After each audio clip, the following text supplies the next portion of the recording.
Hello my keto peeps, it's Samaya and welcome back to my channel, I Don't Sugarcoat.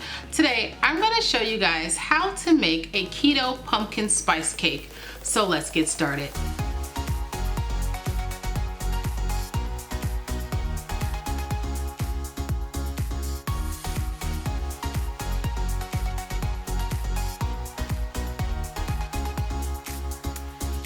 Before I begin, today's video is sponsored by Wholesome Provision. They are a company located right here in the US and they specialize in making keto-friendly and low-carb-friendly products. Visit their website today and check out their catalog of products.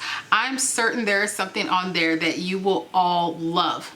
They have a bunch of things that cater to the low-carb way of eating, things to bake with, things that are already made, and so much more. I'll leave a link for their website in the description of today's video. Now let's jump into this recipe.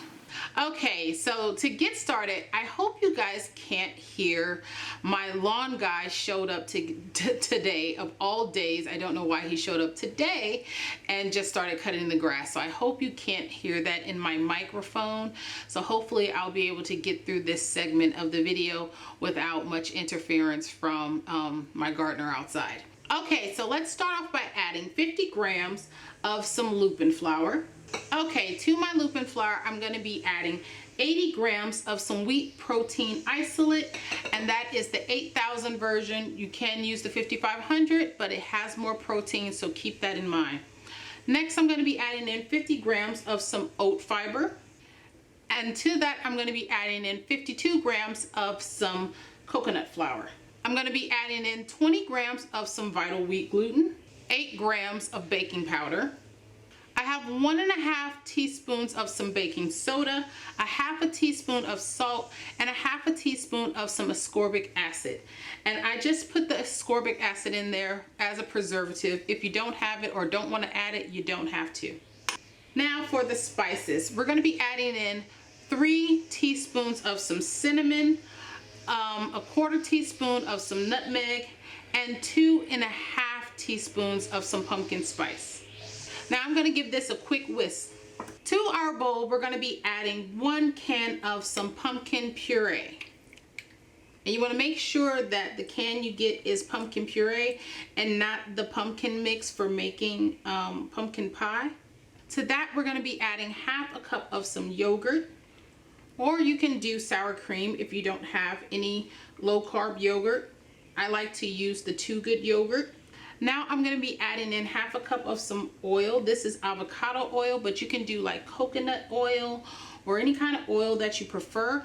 I would just suggest not to add in olive oil. Gosh, oh my gosh. Now he has moved to the backyard. I hope you guys don't hear this too much.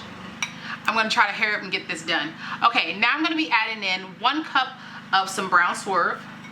And then I'm going to be adding in 3/4 of a cup of some sweetener. And now I have one teaspoon of some cake batter extract. And if you don't have it, you don't have to add this, but it does help with flavor. To this, I'm going to be adding 2 teaspoons of cinnamon and 1 teaspoon of some pumpkin extract. And now I'm going to go ahead and mix this together. And now in this bowl, I have 4 eggs, and you're going to want to mix these in one at a time. Okay, and now I'm going to begin to add in my dry ingredients. Okay, and now you should have a nice thick cake batter here. Now, depending on what size pan you use, depends on if you'll be able to get all of this into one pan or not. I have this really cool pumpkin loaf pan. I have some oil in it, so I don't really want to turn it upside down. I guess I will give you a better look at it after the cake is done. But if you can kind of see it, it's got this cool pumpkin design on it. So I've got this sitting on a cookie sheet, and I'm going to go ahead and fill this up almost all the way, leaving maybe, I don't know, maybe about 3/4 of an inch of room left. Okay, so I got my pan filled up as much as I can. I don't want to fill it too much because it's going to rise up some, so I want to give it room for that. And so with this size pan, it's going to leave some extra in here, and I usually just make 2 muffins with this. So I'm going to go ahead and get this into my preheated oven, which has been preheating at 350, and this is going to bake anywhere between 60 to 75 minutes. For me, this baked about 74 minutes in my little oven over here the last time I made it. So you're just going to want to watch it and make some adjustments according to your stove. Now you are going to want to cover this once it rises up a bit and it starts to get a nice golden brown on the top. You're going to want to cover it and let it cook the rest of the way, because you don't want it to over brown. You don't want your cake having any kind of burnt flavor.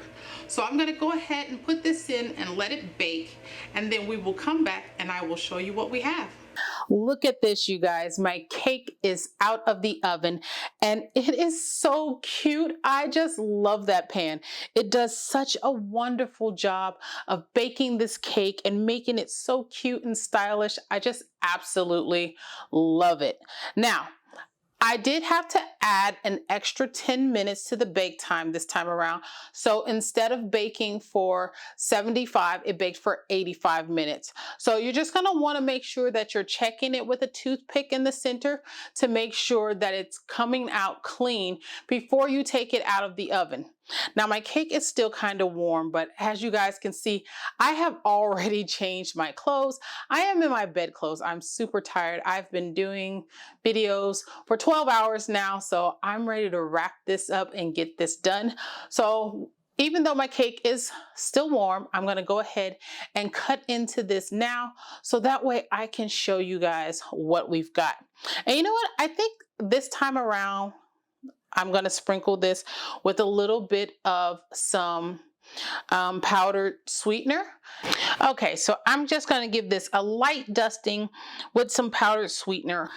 Usually I would do this with icing, but you know what? I don't have any made and I don't feel like making any. And this to me will be just enough. And it looks cute, kind of like snow on the pumpkins. Oh my gosh, that is so adorable. I think that is quite enough. So I'm going to go ahead and slice into this and show you guys what we have. Can you see that? Now I know this isn't a very thick piece because I didn't want to cut it too thick, so that way I can make sure that I've got something nice to work with for the picture, for the thumbnail. But if you can see, the texture of this is so great. It's so moist, you guys. Oh my God. And the aroma coming from this cake, it's just everything fall and warm. It just makes you feel so good. So I'm going to go ahead and give this a try.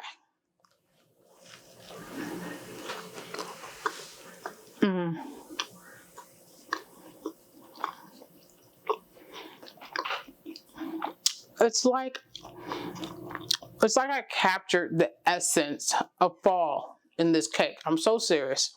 It's so just, I don't know. You're going to have to make it for yourself and try it so you can see what I'm talking about. But it is just so perfectly done.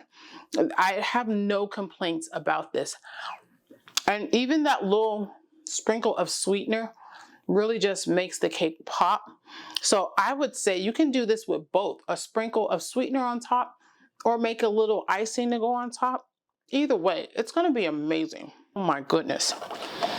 So that is it, you guys. That's all I've got for you guys today. I'm going to leave a link for this pan. I don't know if I said it before, but I'll leave a link for this pan in the description of this video, because it would be so awesome if you guys can make this cake and bake it in that pan so your cake can come out just as gorgeous. But that's it. So if you guys like this video, go ahead and give it a thumbs up. If you're new here, click that subscribe button and don't forget to ding that little bell so you can get notifications every time I upload a new video. And until next time, you guys, bye.